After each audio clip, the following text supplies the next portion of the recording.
बहुत समय पहले की बात है। एक छोटे से गांव में एक गरीब किसान रहता था।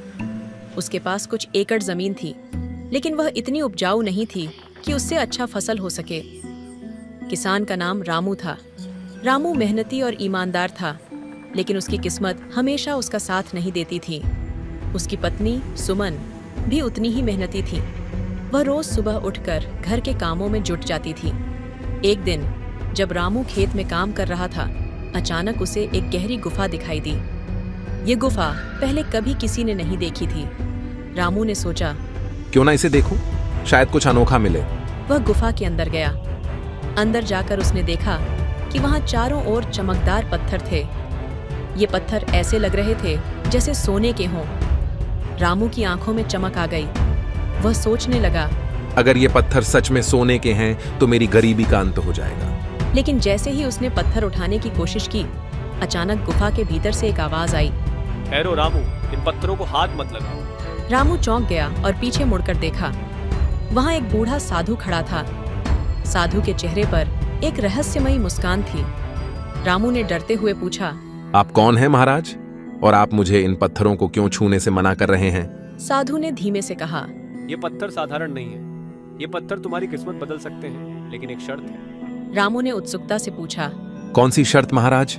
साधु ने बताया, तुम्हें इन पत्थरों में से केवल एक ही पत्थर चुनना होगा, लेकिन ध्यान रहे, अगर तुमने लालच में आकर दूसरा पत्थर उठाने की कोशिश की तो तुम सब कुछ खो दोगे। रामू सोच में पड़ गया। उसने सोचा, अगर मैं सबसे बड़ा पत्थर चुनूं तो मुझे ज्यादा फायदा होगा। लेकिन तभी उसने साधु की चेतावनी याद की और सोचा, नहीं, मुझे लालच नहीं करना चाहिए। रामू ने एक छोटे लेकिन चमकदार पत्थर को चुना और साधु से अनुमति मांगी। साधु ने मुस्कुराते हुए कहा, बहुत अच्छा रामू, तुमने सही चुनाव किया है। अब इस पत्थर को लेकर अपने घर जाओ और इसे अपने खेत में बो दो। रामू ने साधु के कहे अनुसार किया और पत्थर को अपने खेत में बो दिया। कुछ ही दिनों में उसके खेत में सोने की फसल उग आई।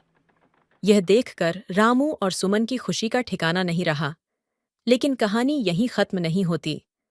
रामू अब खुशहाल जीवन जीने लगा, लेकिन उसने अपने गांव के बाकी लोगों के साथ अपनी खुशहाली को बांटना नहीं चाहा। वह सोचता था, अगर मैं अपने गांव वालों को बताऊंगा तो वे भी मुझसे इस जादुई पत्थर के बारे में पूछेंगे। एक दिन साधु फिर से रामू के सामने प्रकट हुआ और कहा, रामू, तुमने अपना वचन तोड़ दिया है। तुमने अपनी खुशी को दूसरों के साथ नहीं बांटा।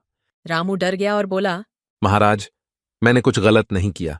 मैंने सिर्फ अपने परिवार के लिए सोचा। साधु ने गंभीरता से कहा, याद रखो, सच्ची खुशी तब मिलती है जब हम दूसरों के साथ भी खुशियों को बांटते हैं। अब तुम्हारे पास एक और मौका है।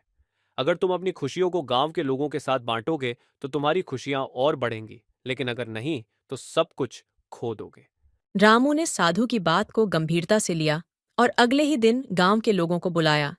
उसने सबको अपने खेत की कहानी सुनाई और सबको थोड़ा थोड़ा सोना बांट दिया।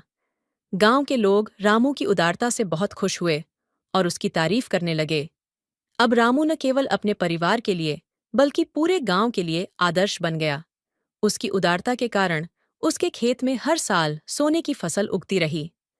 समय के साथ रामू और सुमन ने अपनी खुशियों को और भी बड़े पैमाने पर बांटना शुरू किया।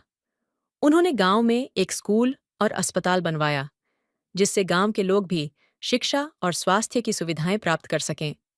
अंत में रामू ने सीखा कि सच्ची खुशी और समृद्धि तभी मिलती है जब हम दूसरों के साथ बांटने का गुण रखते हैं। रामू की इस कहानी ने गांव में एक नई प्रेरणा दी और लोग उसे अपने जीवन में अपनाने लगे। यही कहानी हमें यह सिखाती है कि लालच के बिना सही रास्ते पर चलकर और दूसरों के साथ खुशियां बांटकर ही सच्ची समृद्धि और शांति प्राप्त की जा सकती है।